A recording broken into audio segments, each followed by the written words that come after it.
During the massive Allied combined air raids on Hamburg, Window, the tiny strips of aluminum that mimicked airplanes, rendered the German radar ineffective. But neither the British nor even the Germans could have guessed that almost immediately a new and more effective system of night fighting would evolve.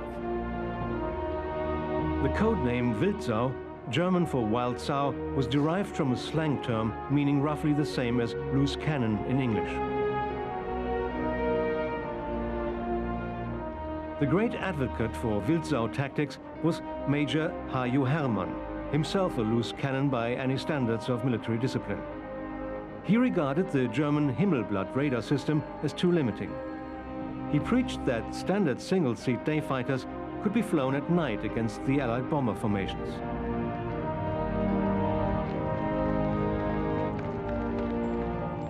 He tested his theory. In borrowed Bf-109s and FW-190s, he waded into the British bomber stream, ignoring the German flag. He found that bombers were vulnerable to the day fighters if the searchlights caught them for as little as 30 seconds. It was risky. Nighttime takeoffs and landings were difficult in the German fighters.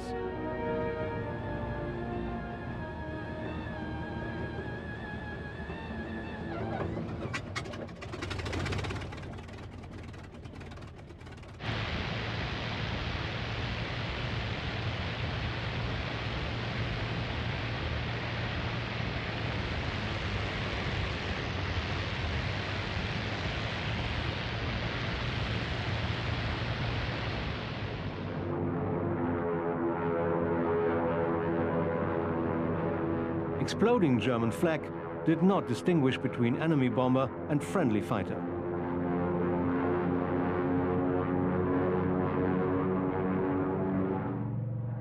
Twin-engine fighters, Ju-88s and Bf-110s were introduced to the new system. The day fighters combined with the radar-equipped night fighters to present the British with a new defensive problem. In 1943, the American 8th Air Force could only put 250 to 300 bombers into the air on a mission, but it remained determined to push its bomber offensive into Germany.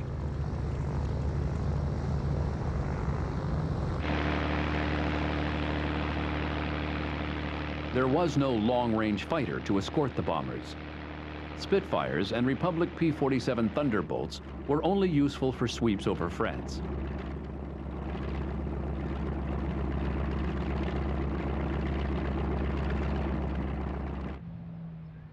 The Lockheed Lightning became available later in 1943. It could reach 600 miles when equipped with drop tanks, but the Lightning was never highly regarded as an air superiority fighter in European skies.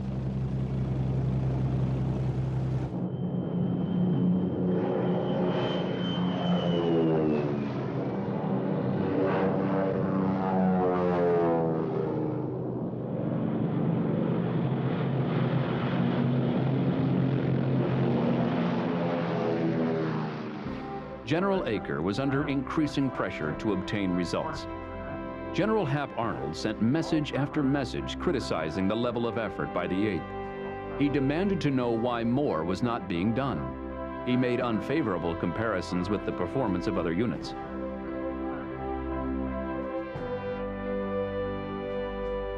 The aggressive Brigadier General William Kepner took over the 8th Fighter Command. Brigadier General Frank Armstrong took over 8th Bomber Command. On July 24, 1943, the 8th Air Force began what became known as Blitz Week. One of the strikes was a 1,900-mile round-trip attack on targets in Norway. It was the longest bombing raid up to that time. There were also attacks on German targets Kiel, Hanover, Hamburg, Kassel, and Warnemünde. 1,720 sorties were flown in the week. 8.5% of the 330 aircraft were lost. With other aircraft damaged, 8th Bomber Command was whittled down to less than 200 heavy bombers. The 8th was also expected to conduct raids outside the European theater. It contributed 2 bomb groups to take part with the 9th Air Force in the low-level raid on Ploiești, Romania. The oil fields at Ploesti provided Germany with 66% of its crude oil.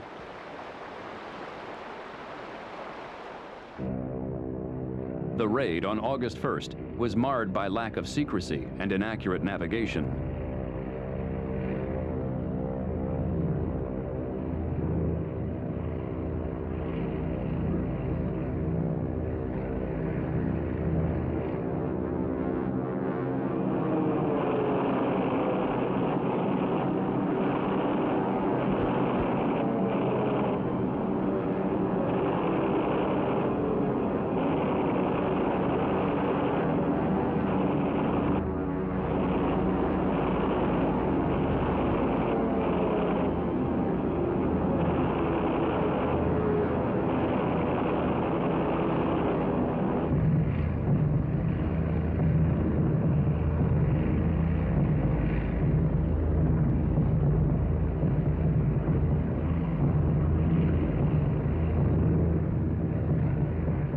Damage to the oil fields was severe, but easily repaired.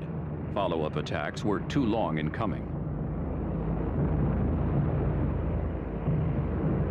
Almost a third of the attacking planes were lost.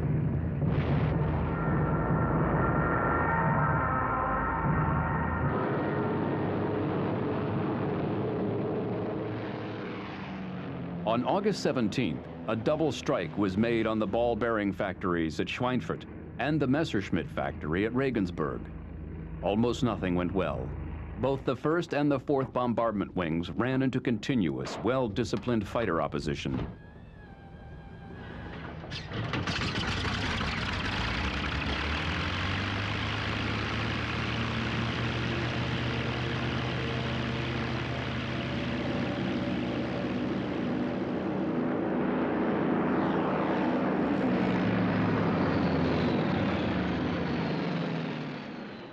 The 4th was strung out in a 15-mile column. It had only one group of P-47s as escort. The Germans began their attacks over Belgium. They concentrated on the rear units. This is a German fighter pilot's view of the last seconds in the life of an 8th Air Force B-17 and its crew.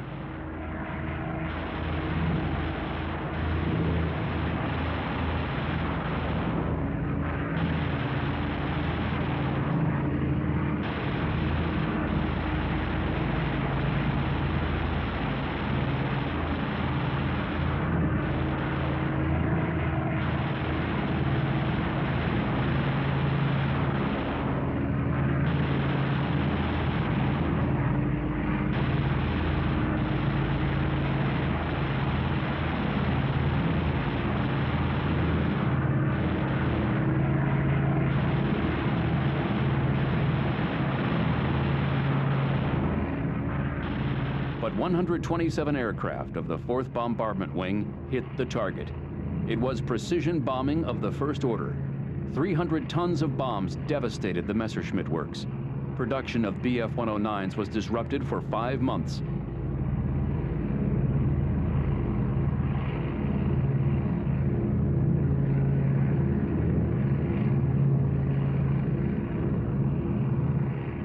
Perhaps even more important, the fuselage jigs for the Messerschmitt Me-262 jet fighter were destroyed. But when Curtis LeMay led his force on over the Alps to land in North Africa, 24 aircraft, almost 19% of the wing, had been lost.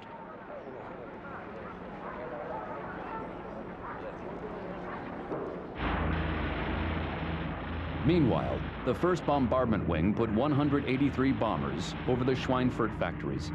Opposition was heavy all the way in and all the way out. 36 aircraft were lost, almost 20%. Schweinfurt was a significant victory for the Luftwaffe. 60 aircraft were shot down. Another 30 had to be left in North Africa because of battle damage. 28 of those that got back to England were heavily battered. The German Air Force had shown that it was still a dangerous opponent.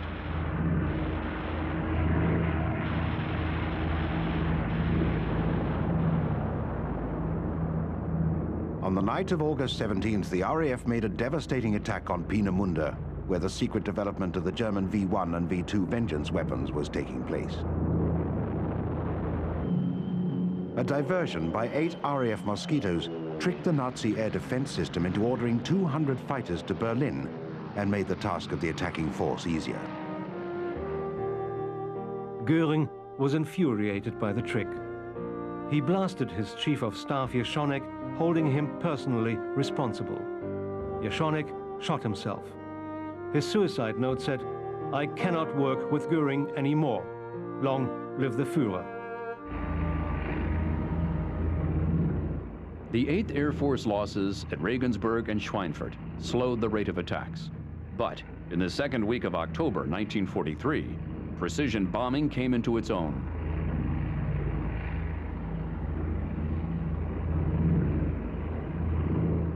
In 3 days, more than 1,000 bombers were dispatched against targets in Germany. At Marienburg, every bomb landed in the target area. None hit the town.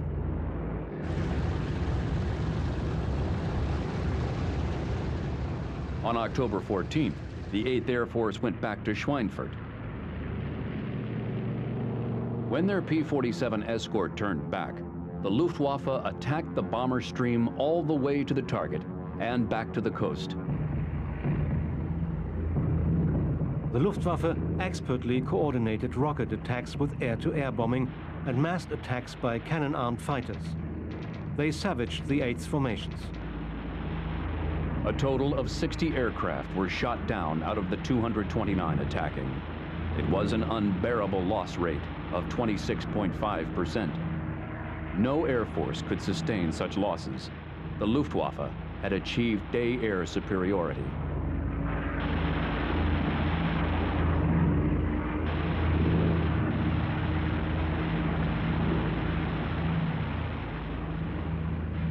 The Allied commanders were stunned by the defeat. The Luftwaffe was not being worn into the ground. It was getting stronger by day and by night. The Allies had underestimated German aircraft production capacity. They had overestimated the claims of German aircraft destroyed in battle. Air superiority had to be won back from the Germans. That could only be done with the help of a long-range escort fighter.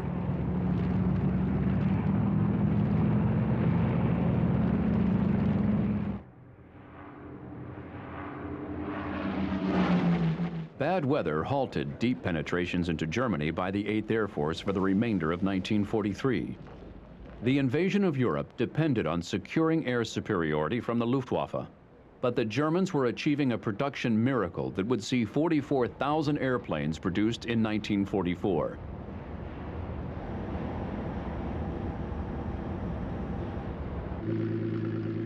The improved versions of the FW-190 and the Bf-109 were the equal of the best American fighters.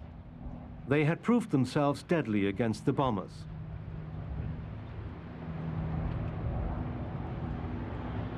New training methods were improving the quality of German pilots. All of this had an effect on the American leadership.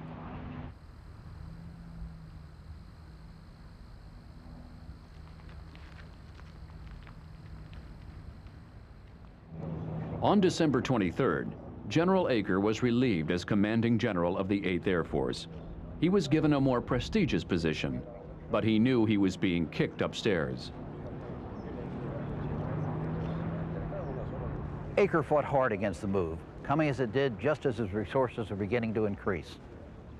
But a good soldier to the end, he accepted the position of Commander, Mediterranean Allied Air Forces. Meanwhile, in the fall of 1943, Allied troops, fresh from victories in North Africa and Sicily, had moved well up the Italian peninsula toward Rome.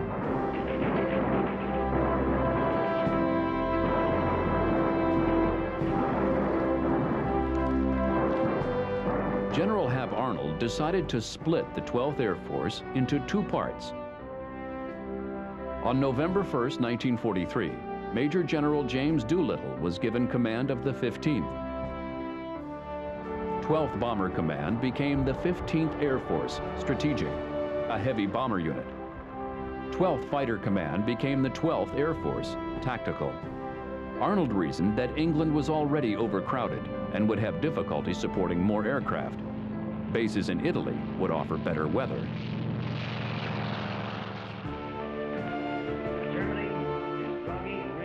Winston Churchill had long called for airstrikes against Berlin. Sir Arthur Harris and General Karl Spaatz believed that if Berlin were destroyed, it would not be necessary to invade the continent. They may well find it impossible to recover. Remember, bomb aimers, the pilots are depending on you to take them right into the aiming point. Now, it's up to you, RAF guys. Bomber Command began its preliminary offensive against Berlin in late August 1943. Bomber Command's strength was about twice that of the American 8th Air Force, and it was growing fast. Beat the government out of an egg tonight.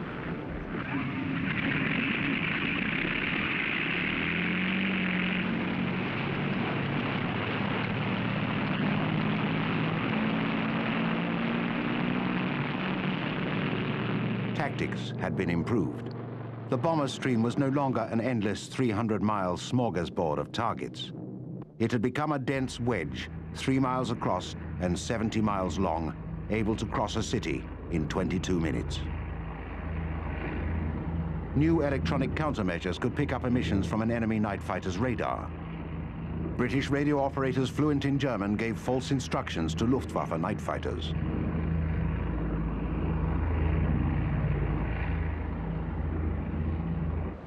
But the results of the first heavy raids on Berlin in the late summer of 1943 were not encouraging. The Luftwaffe had recovered its night fighting prowess. It was now supplementing the Walsau tactics with Tamesau methods. Twin-engined night fighters were inserted into the bomber stream to acquire targets on their own radar sets. The ground-based observer corps became much more important. It was provided with modern radar to help with a new plotting and control system. This is a captured Heinkel HE-219 Owl night fighter. It handled superbly, was fast and had excellent radar. It was heavily armed with 6 20mm cannon. In the end, only 268 were built, but those that reached squadron service wrought havoc on the bomber streams. The heavy losses in the August raid on Berlin had not deterred Sir Arthur Harris. On November the 3rd, he wrote to Churchill, "We can wreck Berlin from end to end if the USAAF will come in on it. It will cost between 400 and 500 aircraft. It will cost Germany the war." But the 8th Air Force was still in shock from its losses at Schweinfurt, which Harris must have known. Bomber Command began its Battle of Berlin on the night of November the 18th, 1943. It continued until March 1944.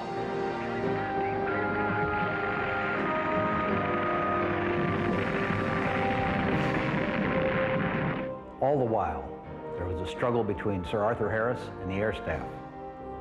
Harris virtually ignored the point-blank directive and concentrated on the destruction of German cities. His boss, Portal, wanted to fire him, but didn't dare. Harris had the support of Winston Churchill. He had relished the destruction of Hamburg and wanted the same for Berlin. Between November and March, Bomber Command would fly 20,224 sorties. Almost half of them were against Berlin. Almost 2,700 aircraft were shot down or heavily damaged. Berlin was a more difficult target than Hamburg. Its area was almost 30 times larger. It was out of range of the British G and oboe navigation and targeting systems. The weather over Germany was miserable for the entire winter. The bombers fought high winds, heavy icing, and the constant concern over night fighters.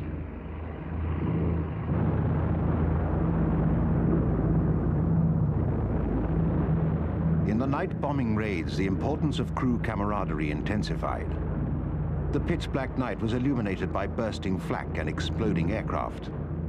But a system of denial grew up, a belief that the Germans were firing scarecrow shells that looked like exploding bombers. They were not.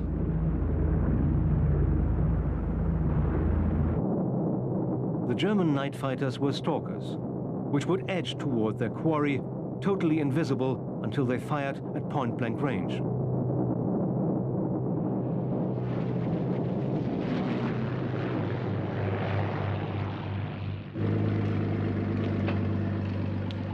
Despite its losses, Bomber Command's strength grew throughout the bleak winter. Lancasters were being mass manufactured. Air crew were pouring in from the hundreds of training schools scattered around the world. When Harris took over Bomber Command in 1942, he had 59 heavy bombers.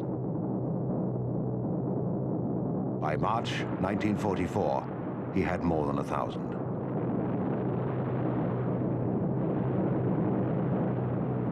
But Bomber Command's losses were high.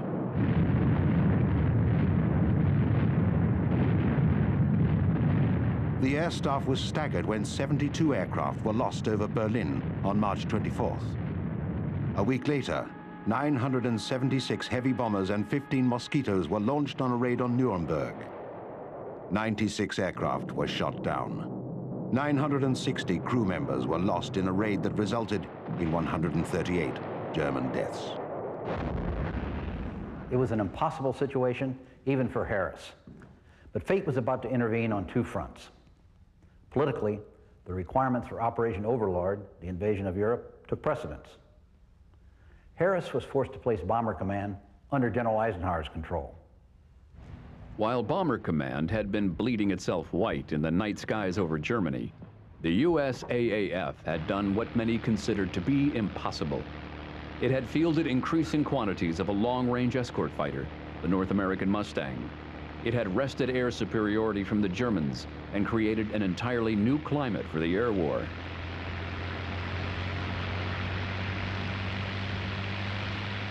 Before America entered the war, the Anglo-French Purchasing Commission invited North American aviation to become a second source for building Curtiss P-40 fighters. Designer Edgar Schmood believed he could create a more modern aircraft that could be put into production as quickly as the P-40. Schmood sold the idea to his boss, Dutch Kindleberger. Within 5 weeks, Kindleberger had a contract for 320 aircraft. The prototype was completed in just 102 days.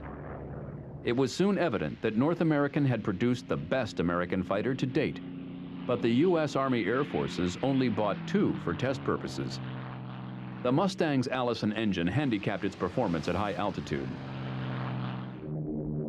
When it entered service with the RAF in 1942, it operated as a high-speed, low-altitude reconnaissance aircraft. It was considered by its pilots to be far smoother in all maneuvers than a Spitfire, which was high praise indeed. It was recommended that the Mustang be fitted with the Rolls-Royce Merlin engine.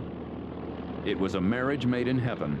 The Merlin gave the Mustang outstanding high-altitude performance.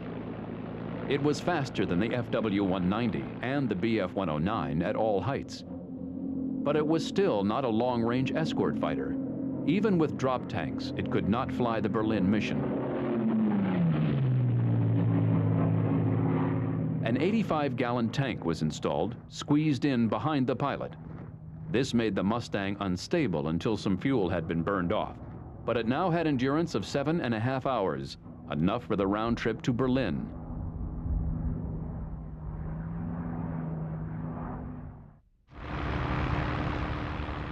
The first long-distance escort to Germany was flown on December 13, 1943. It was a round trip of almost 1,000 miles, escorting 710 bombers. The Mustang had arrived. The USAAF made the mistake of having its escort fighters fly in close formation with the bombers. Their first duty was to bring the bombers back alive. When General Doolittle took over the 8th Air Force in January 1944, he released the fighters. His philosophy was that the first duty of 8th Air Force fighters is to destroy German fighters. The newfound freedom was applied gradually. Of one of the best wings, of one of the best divisions, of one of the best air forces in the world. It was soon found that sweeps as much as 50 miles from the main bomber stream could catch the Luftwaffe units at their most vulnerable time as they were forming up for an attack. The hunters suddenly became the hunted. One of the benefits of the new tactic was the virtual elimination of the slower twin-engine German fighters that fired deadly rockets into the bomber formations. They were now easy prey for the Mustangs.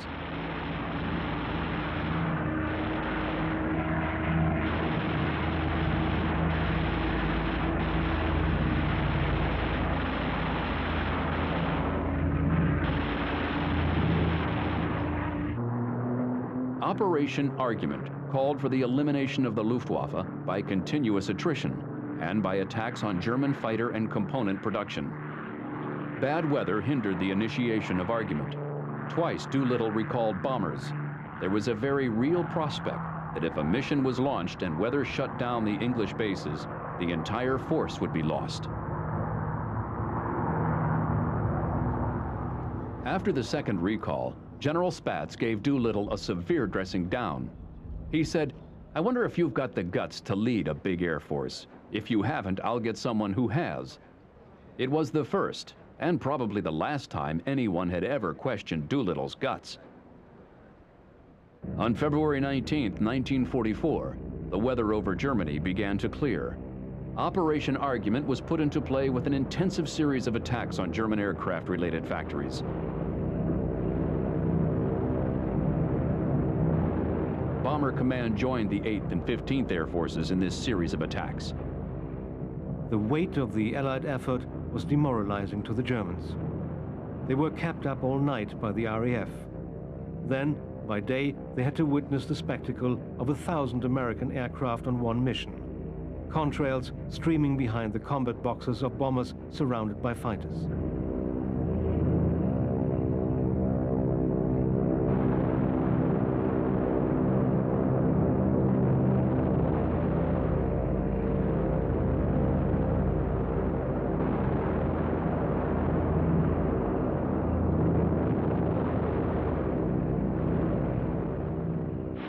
The Mustangs reached out to strike the German fighters as their formations assembled.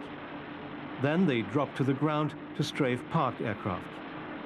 The German pilots now faced attack at all times, from takeoff to landing.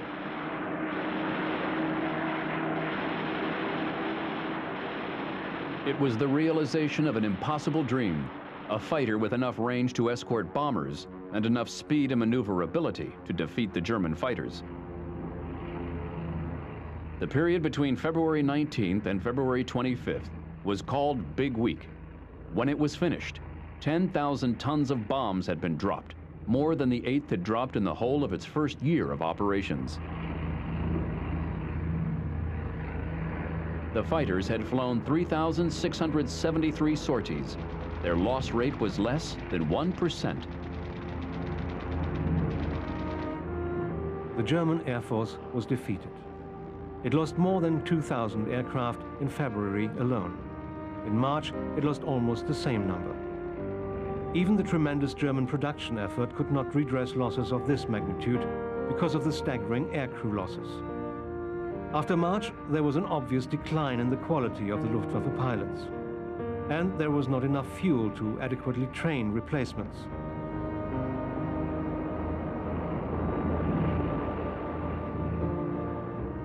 The Luftwaffe's night fighters would continue to fight and win the Battle of Berlin, but they were soon overwhelmed as well. Allied strength grew every day, both in quantity and quality. From February on, the Luftwaffe declined to oppose daylight bombing on a full-scale basis. By April, it was clear that the objectives of Operations Point Blank and Argument had been achieved. The Allies had the air superiority needed to permit an invasion. Air superiority had been won by the long-range fighter, using the bomber formations to entice the Luftwaffe to fight.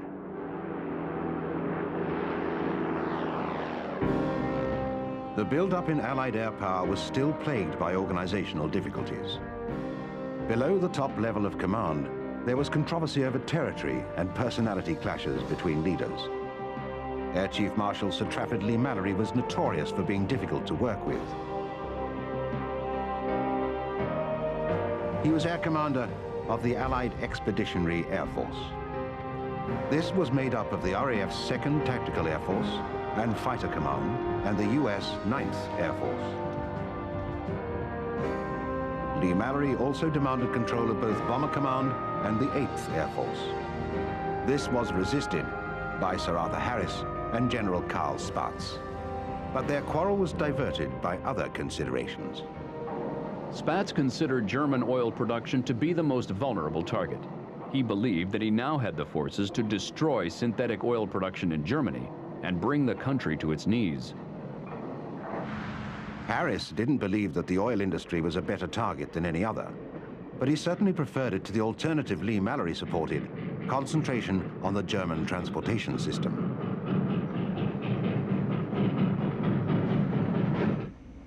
The idea came from Professor Solly Zuckerman. He was an academic, arguing against two of the most accomplished bomb commanders in history, but he prevailed. Eisenhower and Tedder accepted Zuckerman's proposal. They were convinced that percussion attacks made on 75 selected railway targets in Germany and France would make a crucial difference to the success of the invasion of Europe. On April 14, 1944, Bomber Command and the 8th Air Force were placed directly under General Eisenhower's control. He elected to proceed with Zuckerman's plan, known in bomber circles as Zuckerman's Folly. Bomber Command's precision bombing techniques had improved. The achievement of air superiority had led to a decline in loss rates and had improved conditions for daylight precision attacks.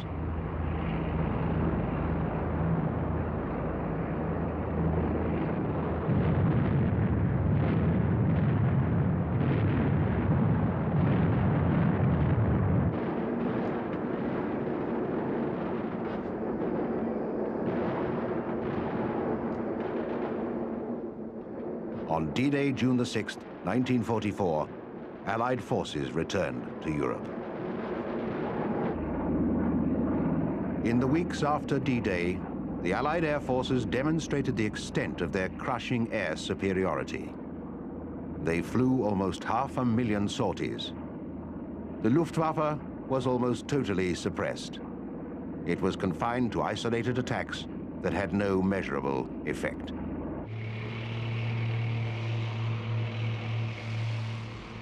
The Allied advance swept the German radar line back. By the end of August 1944, Luftwaffe night fighters had no early warning network.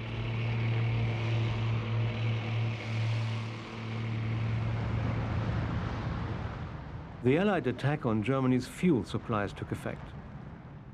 After July, the Luftwaffe's day and night operations were severely curtailed.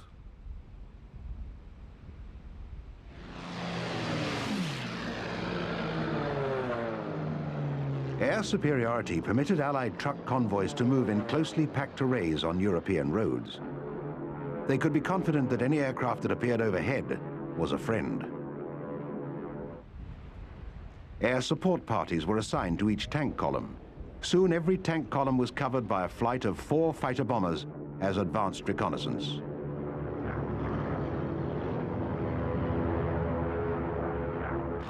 In August, the Luftwaffe build-up in France threatened General George Patton's Third Army. It was part of Hitler's last desperate attempt to throw the Allies out of France with a counterattack by German troops and panzers. The German forces were halted by fierce American resistance on the ground and the combined assaults of hundreds of British and American fighter bombers. Their rockets destroyed the German tank and vehicle concentrations.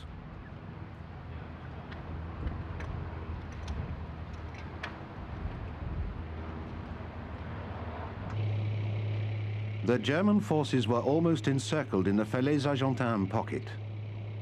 They made a densely packed target for the concentration of Allied air power overhead.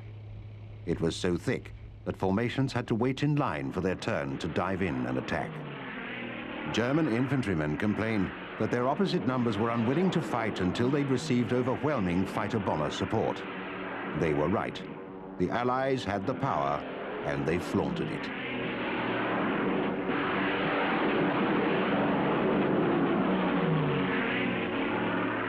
The Germans finally abandoned their equipment and fled on foot.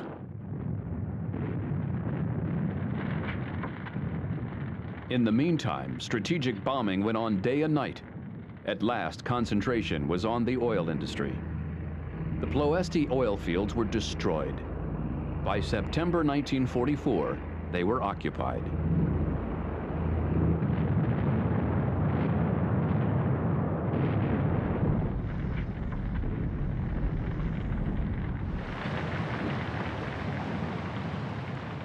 German production of oil was down to 23% of what it had been only 6 months before. But the Germans had become expert in the reconstitution of the synthetic oil plants and refineries. They eliminated old safety procedures in the interest of turning out product. The Americans and the British at last combined forces. The 8th and 15th Air Forces hit synthetic oil plants. Bomber Command hammered targets in the Ruhr, where benzol was produced. In the process, an argument was settled.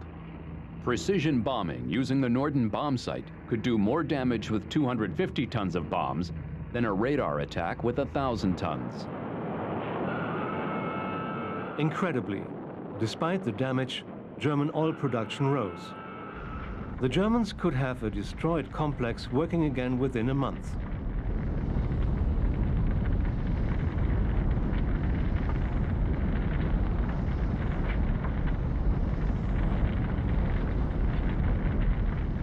By December, the focus of the bombing was shifted from the synthetic oil industry to stopping the German offensive in the Ardennes. But that very offensive was doomed by a shortage of gasoline. Even as all Germany was going up in flames, the German motor vehicle industry reached new peaks of production. But like the aircraft industry, the armored vehicle industry was dispersed. Another path to halting production was to destroy the rail and canal networks that linked subcontractors to the main assembly plants. The strategic bombers took on the rail centers.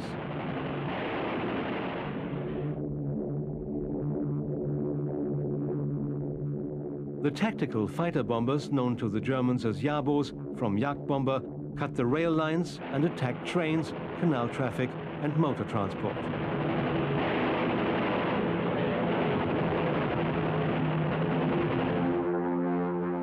Yet, incredibly, amid the rain of bombs and bad news in 1944, German production rose, and with it, German inventiveness. The Luftwaffe's fighter arm had seen a vast increase in the numbers of aircraft available to it. The Jägerstab was set up under Albert Speer's Ministry for Armaments and War Production. Under Speer's aegis, monthly fighter production shot up, reaching 3,000 in September 1944. Most of the German fighters were improved models of the aircraft types that had begun the war. A few new models had been introduced. The most important was the Focke-Wulf 190. For a long time, sensible development of aircraft had been held back by the inept leadership of Colonel General Ernst Udet. He had been totally unqualified to lead the technical department of the State Ministry of Aviation. His department produced some terrible planes, but it was capable of producing the most advanced aircraft of the war. The Messerschmitt Me-262 jet fighter, with its swept wings, heavy armament, and 540 miles an hour top speed, was easily the best fighter of the war.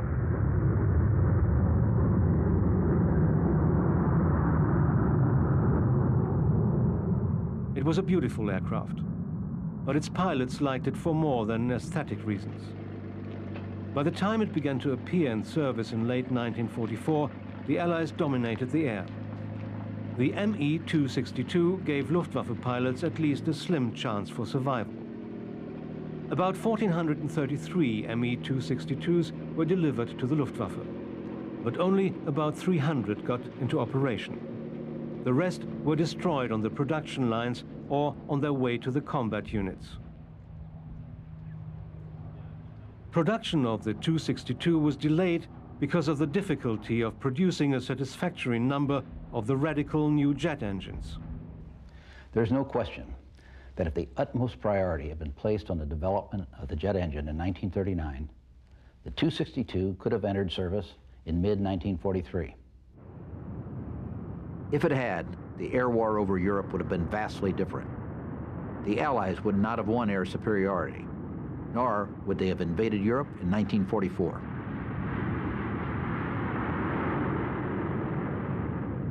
Another German engineering triumph was the Arado AR-234 Blitz. It was the first operational jet bomber and a superb reconnaissance plane. It was almost as fast as the Me-262, and it had a greater range.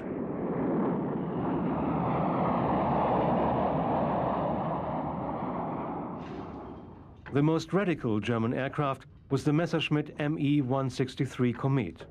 It was a rocket-powered flying wing interceptor.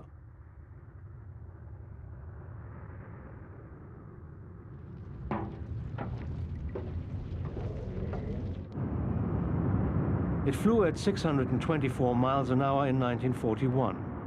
That was such a fantastic feat that any self-respecting Allied spy would have refused to believe it. The liquid rocket motor used extremely volatile fuels. Any mishap, even a bounced landing, could cause an explosion. 300 Kometen were built, but they achieved only 9 kills in combat, including 2 probables.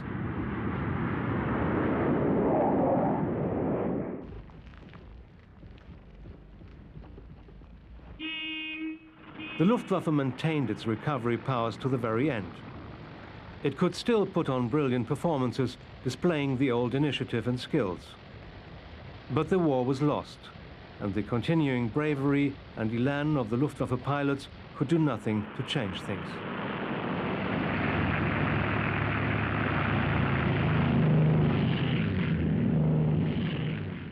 By March 1945, the collapse of the Luftwaffe left the defense of Germany virtually in the hands of 60 Messerschmitt Me-262s of JG7.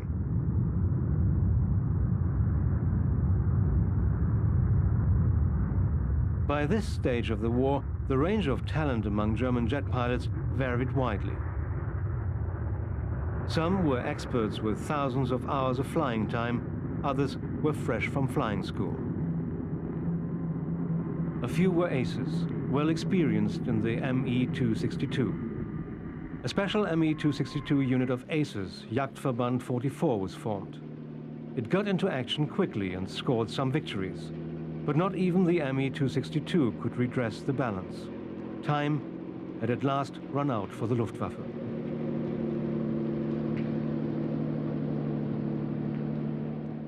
The Luftwaffe was defeated because it had not been conceived on a scale grand enough for the gigantic combat in which Hitler embroiled it. It caught the design tide and had the best aircraft available when the war started. But it missed the production tide by 2 vital years. When aircraft production rose to its peak in 1944, it was too late. The Luftwaffe was also ill-served by its leadership. Reichsmarschall Hermann Göring was derelict in his direction of the Luftwaffe after 1939. Colonel General Ernst Udet was incapable of performing the duties assigned to him. Colonel General Hans Jeschonek was too immature for his responsibilities. With such leaders, even the brilliant Erhard Milch, Adolf Galland, and Wolfram von Richthofen could not prevent the Luftwaffe's defeat. All the heroism of the many aces, all the selfless duty of the mechanics and the factory workers, and all the stoic heroism of the civilian populace were wasted. Dresden, a city of 600,000 people, had been little touched by the war. Its center was a warren of timber houses ready to be burned. Many Dresdeners came to assume that it was Allied policy to spare a city of such immense cultural value. This was naive, to say the least.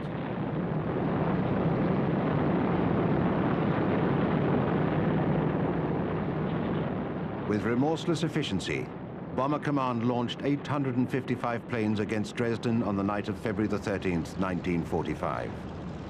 The 8th Air Force would attack on the 2 following days with a total of 521 bombers.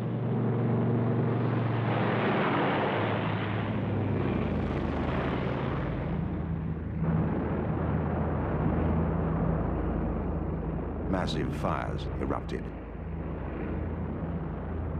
The German and neutral press protested at the extensive damage and loss of life. Official German police records eventually calculated somewhere between 35,000 and 60,000 killed or missing.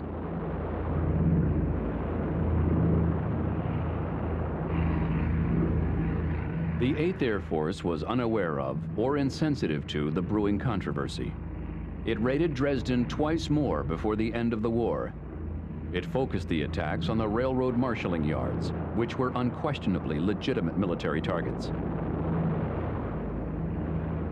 There was an eruption of criticism from critics of Sir Arthur Harris's area bombing policy.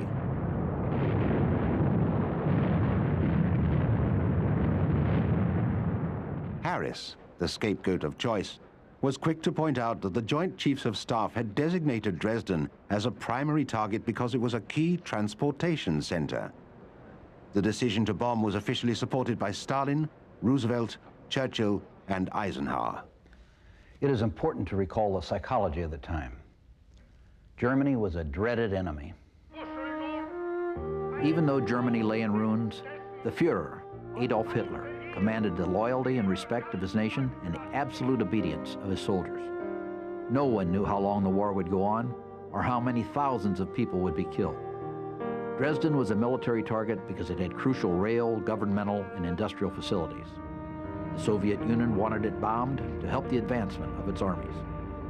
Only when Portal and Churchill sensed the public outrage did they attempt to distance themselves from the decision to bomb Dresden.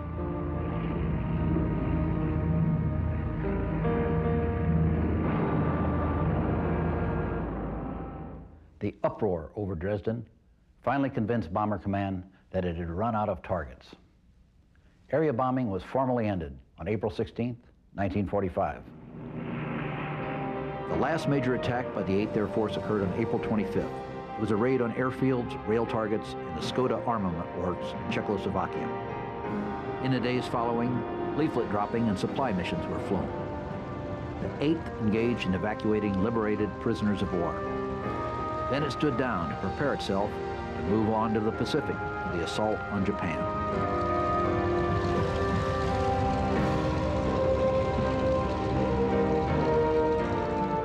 The air war was over in Europe. All the major German military figures said unequivocally that Allied air power was chiefly responsible for Germany's defeat.